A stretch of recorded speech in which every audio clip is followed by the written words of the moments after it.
Hello. Hello.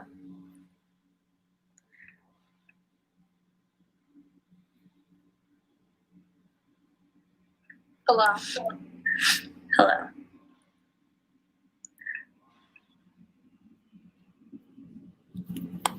Are we recording now? Yeah, it's recording. Okay. When I hit this, wait.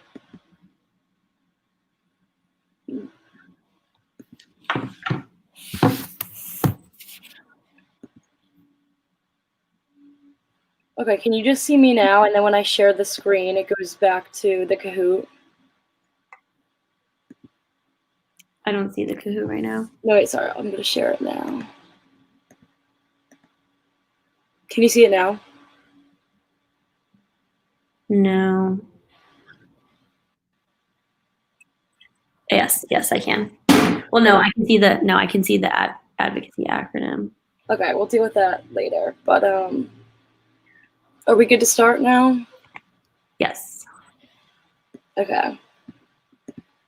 So to start off, I'm Liz, and I am a senior from Louisville, Pennsylvania. Start off, I'm majoring in wait, sorry.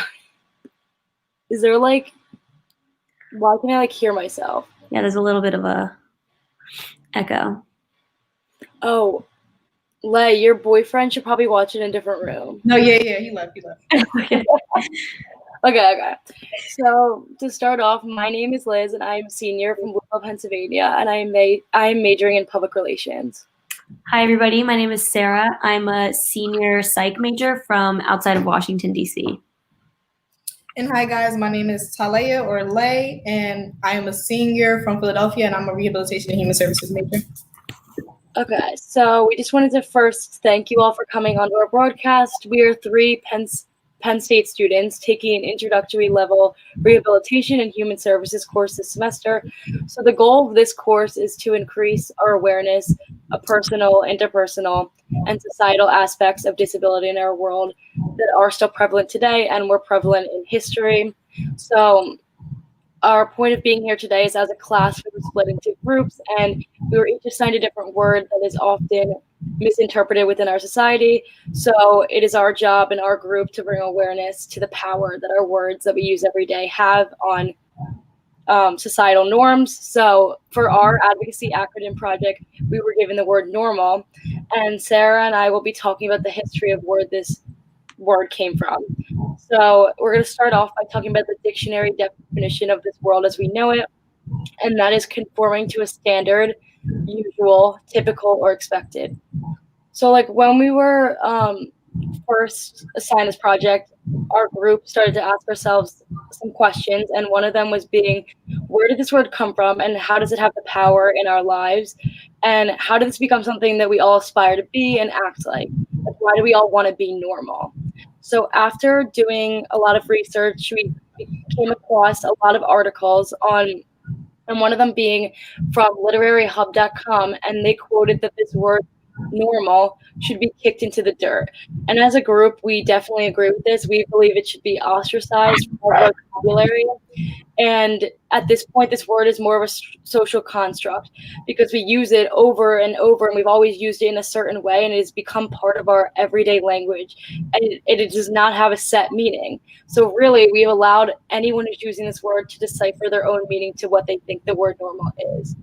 So what our group found most interesting while doing research is that in history, this was never a word used to describe a person or human behavior. The words norm and norma were actually Latin words used by mathematicians to refer to carpenter squares or to describe perpendicular or at right angles. So the word normal was known in a mathematical standpoint until about the mid 1800s, when normal was first used outside of a mathematical context, and this was when a group of men in the academic disciplines of comparative anatomy and physiology used it. So, and then after this, it was used in the medical world in the term normal state, and this is to describe function, a well-functioning organ and other systems within the body. So as you can tell after all that information, you can tell throughout history this word has always had a positive connotation with it, even though in this article a normal person could be described as an upper middle class, suburban, straight, able-bodied, and mentally fit married white male with 2.5 kids. So this is something that many of us do not fit the mold of, and it kicks us out of this group of the normal group. So to relate this back to our class, people with disabilities have been discounted from this word as a whole, and our society has deemed people with mental and physical disabilities as abnormal, and we have seen this through discrimination in the past and still today, like in an environmental way, such as the fact that most of our buildings on campus are not wheelchair accessible, and the fact that another example could be that when we go to these football games for Penn State, the students with disabilities cannot even sit in our student section, and they have to sit on a totally other side of the stadium, which is totally unacceptable. And so we have a history of outcasting people with disabilities, but it fully has not gone away. So like even now, like we stare, like we make fun of, we look at them as like outcasts, and we oftentimes like feel bad for them. And even in class, like we learned that the only time people really like make disability like a poster and bring it to the front line is when they want to use them as something like motivational.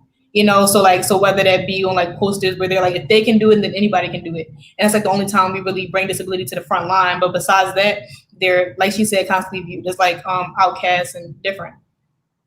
Yeah, and normal, like socially, normal has always meant like better than the rest. And at the end of the day, it's up to the person using it how they want to comprehend this word. So I would like to ask everyone, how would you guys describe your normal? Yeah, I can start. So my normal was always different than my peers' normal growing up. I am a product of immigration. My parents immigrated to the US from the Middle East when they were in their 20s. So my normal has been, Arabic being spoken in the household, eating different foods, listening to different music, celebrating different holidays. So for me, that was my normal, and that became really prevalent when I was growing up, having some of my friends come to my house and them just being extremely shocked as to how like my family functions and how different it was for their family to function. And this idea of what a normal family in America looks like was the root of why we had this like uncomfortable, experience having my friends come to my house and being so confused and making me uncomfortable and making me think that my family wasn't normal. So again, like this is the root of the problem. Like if we didn't have this cookie cutter definition of normal, that uncomfortable experience wouldn't have ever happened. So that's like kind of my normal. What about you guys? Yeah, like even for me, like I know normal, like back in the day was like a typical family, mom, dad, and like one girl, one boy. But like for my family, we took in like other family members, so it's not just me, my sister, and my mom, or like a stepdad. Like we don't have any like father figure in the house at all. So it's kind of just like my mom, like raising everybody, and we took in like other family. So it's like, so there is like a lot of people like living in our household. So that's not at all typical. And like my family is like super like active. Like we like to like get out and do things, go outside and stuff like that. We don't like to just like sit around or like be on phones all the time or anything like that. So that's really different too. And we encourage like anybody in the chat to post or comment what your normal is as well. I agree. Oh, sorry, Lay. I agree, Lay, because growing up, I lived with my grandmom, and like at the time, I remember feeling like, oh, this is just like so like not normal. Like nothing about this is normal. Not living with your parents and watching like your peers like have these strong relationships with their parents and stuff. And it's like, but why would like being the same as everyone else be a positive thing? Like we should embrace our abnormality. And even like my friend group at school, we always like joke around like saying like normal is boring, because like it's not a good thing to be like the next person. You want to really embrace who you are and every part of you, because no one has the same normal. Yeah, definitely. And somebody commented and they said that they recently migrated to the United States as well. Just like Sarah said, her family had, but not recently, but had migrated as well. He lives with his mom. He doesn't eat American food and mostly cooks at home. And they don't really speak English in their house, just like Sarah said. I think you said that. What language do you guys speak in your house? We speak Arabic. Yeah. So they also don't really speak English in their house. So like this is just like 4 people in a chat who have completely different normals. So just imagine like everybody in this world, like, you know, how that's what 8 billion people, 8 billion different normals. Yeah, completely. So with all of that history in mind, it's really important and interesting to note that, the dictionary definition of normal is conforming to a standard, something that's usual, something that's typical, something that's expected. So it's kind of weird to think that as our standards of living and as our typical and as our usual is ever shifting and ever evolving, our definition of normal isn't. So why is our societal definition of normal so concrete when our standards of life are constantly changing and growing? I think that's something that's really important to talk about, something that's really interesting to note, and something that we need to change, because why it doesn't make any sense, honestly, for our normal to be so concrete when our standards of life isn't. So again, how are we supposed to use this all-encompassing word that is always shifting, as our standards do, if the word itself doesn't? Normal is a subjective term. It suggests that there is some collective sense of normalcy, and it connotates a value system where any sort of deviation from the normal is somehow considered to be unsavory or intolerable.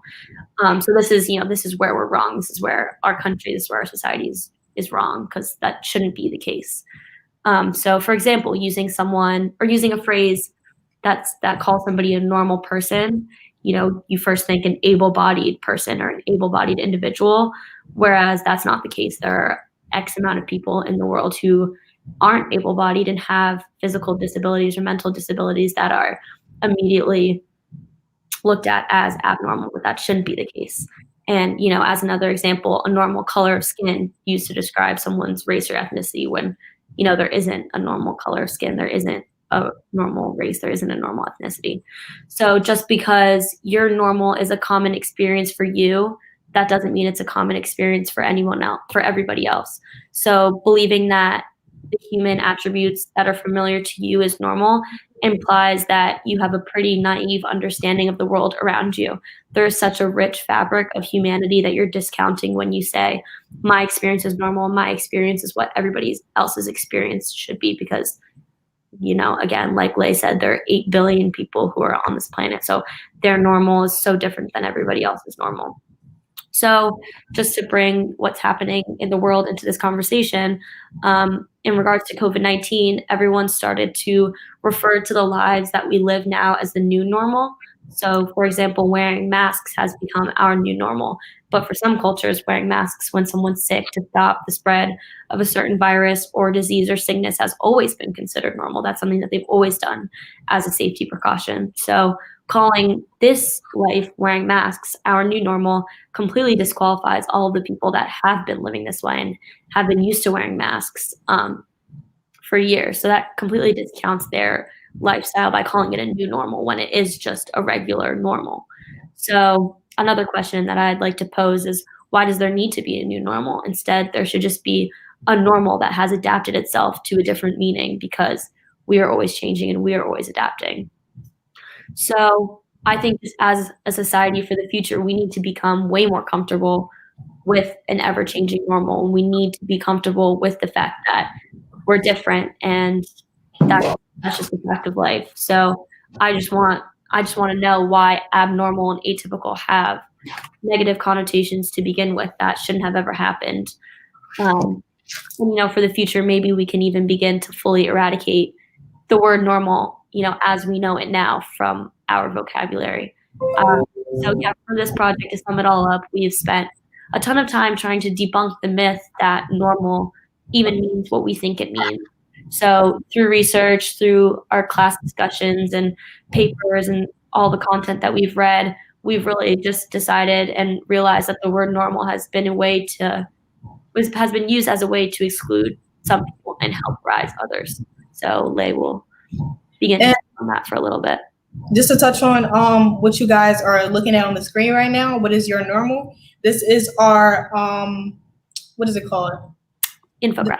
Yeah, this is our infographic. We had to make an infographic for our class just to sort of let you guys know like what we were going to be talking about and have a little poster. Yeah, this is some of everything. Yeah, just like a kind of visual representation of our project. So we just split it into 3 groups, trying to have you guys see, or 3 different sections, just to have you guys see what our project was all about. So yeah. This is really just outlining our what we're really speaking about today. So. Okay, give me 1 second to just share this. Okay, can you guys see this? Yes. Okay, so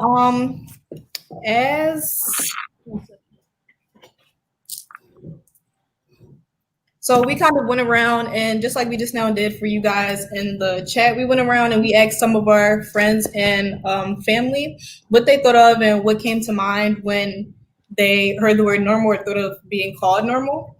And most people said things like normal is conforming to the most common behaviors in society. They said that being normal has a negative connotation to it for most people. They said that normal is boring. And they said that normal is someone who is typical. Someone who may, I'm sorry, it got cut off, but someone who may have a disability. And someone even said that they don't think there is a normal. And surprisingly, most of these terms are kind of quote unquote like bad phrases like boring or typical, because no one actually, wants to be typical. No one actually wants to be boring. And I honestly think that being normal creates a divide between people who aren't considered normal. Like for the people with disabilities, they're singled out or like looked at as outcasts. And it's just like our teacher constantly says, disability can happen to anyone at any time, anywhere. So it's just like imagine like having a disability and being considered an outcast or being considered weird for something that you can't control or for something that you were born with. And like for some people, it might be a compliment or it might be beneficial for them to be called normal because they can fit into different groups and stuff like that. But for the people who aren't considered normal, like how would it make them feel? Like, just imagine that. But what if normal is whatever you make it out to be? Like, just like what we talked about, normal is different for each and every person. Now, I know, like, as kids, we probably adapted the whole idea that that you had to be normal in order to fit in. Like, if you were too sweet or if you were too weird or too nice, then you probably couldn't be with the popular kids. But obviously, as you've seen by a lot of responses that we got, being normal is considered kind of, well, like calling somebody normal or calling somebody abnormal is kind of considered like a bad thing nowadays, And I definitely feel like that is important moving forward for us to debunk the myth of normal and teach our kids and teach our peers that there is no such thing as normal. There has never been a such thing as normal, even though like Liz was saying, normal changes constantly. But I really think that it's important for us moving forward to teach our peers and correct them if we ever hear them calling anybody normal. Forget the Google definition, forget what it used to mean. The important thing is changing it now. So moving forward, that's what we have to do, change it now. And we just have to do that one by one, moving forward. Like, I agree that, like, it was said in the article, like I said earlier, like, normal back then was like a straight male person who was able-bodied and white, lived in a suburban area. Like, that takes all of us out of normal. So does that make us not normal because we're not part of those groups? Like, so that's why moving forward we have to remember that normal is fully in the eye of the person that uses it. Yeah, I think that, to sum up this whole project, I think our biggest take-home message is, like Lay said, forget it. Forget the Google definition, forget what you know, and start to change it. So how you do that is start by having these conversations. And yes, they might be uncomfortable, but the most important conversations are uncomfortable. So Definitely. talk to your friends, talk to your family members. Thanksgiving's coming up. It's the best holiday for uncomfortable conversations. So go in and talk to your family and talk to people about this, because we are where it starts. So definitely go out and do that. Okay. Does anyone else have any last comments before we start the game? I think I'm good. Okay. I'm gonna ask everyone to get on Kahoot. I will share my screen to give everyone the passcode.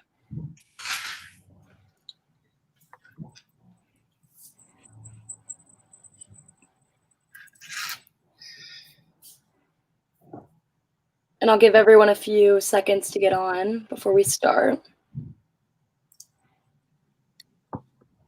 Can you see my Kahoot screen? Sorry. No, not yet. You can't? Oh, jeez.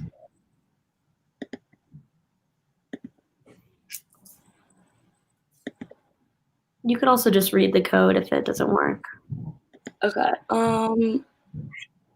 It is 9565522. 9569922. 5522.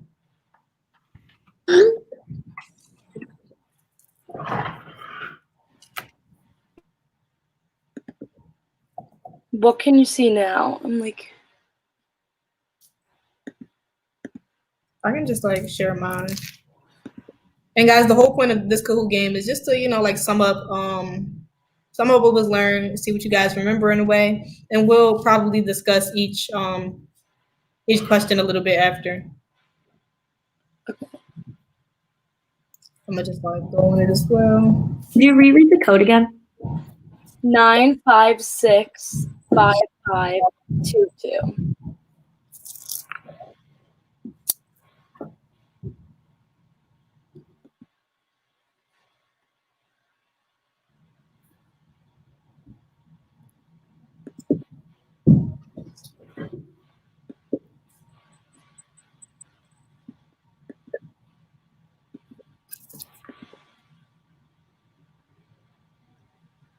Okay, do we think we're good to go? Wait, I'm sorry, give me 1 second. That's fine.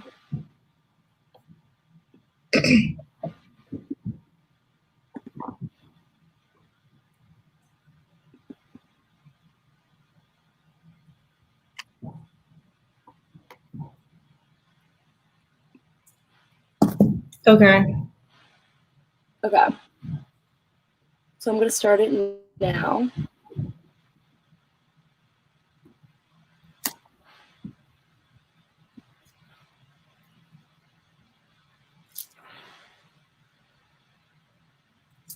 What is the dictionary definition of the word normal that we spoke about earlier in the broadcast?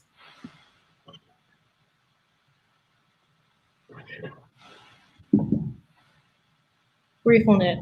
Because you gotta look at it on your phone. It's on there. It's on there.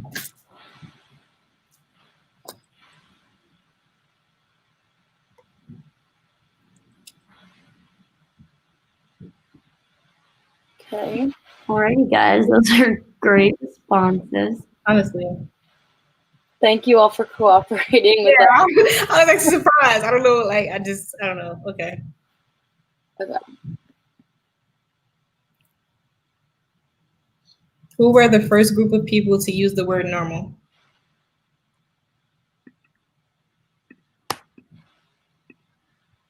You have doctors, psychologists, veterinarians, and mathematicians.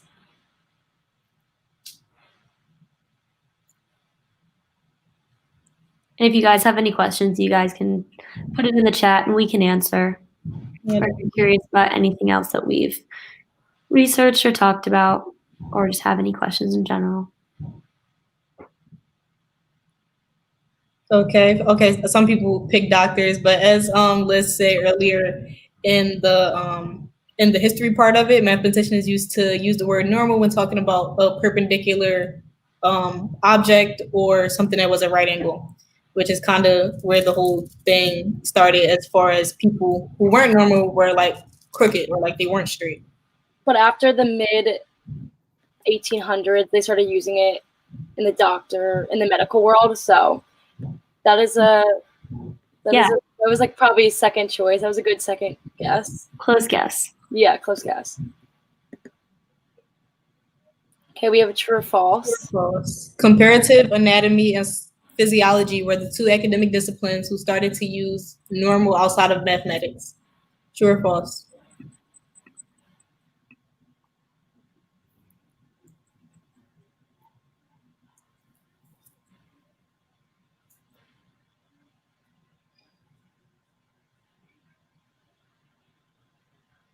This was definitely something that I didn't know before I did research, so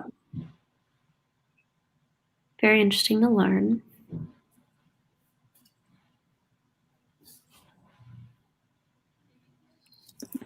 Good job.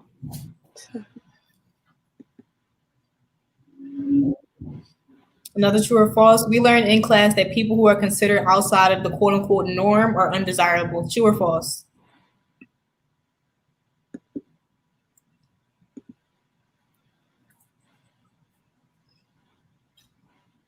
Everybody doing a true or false one's kind of fast, but every on the other ones, who has to think. I mean, but then again, with true or false, it is like a 50-50 chance. True.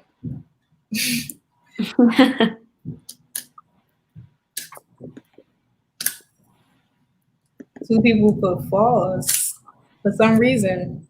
Good job, Emily. The entire broadcast, we talked about how people who were abnormal, weren't desired or were considered weird, outcasts. Whoever Emily is, y'all doing great. Okay, last one, true or false. Upholding ideas of normalcy is a gateway for inclusion. This is a true question, guys. Upholding ideas of normalcy is a gateway for inclusion, which means involving everybody. Pay attention to the last word. Yeah.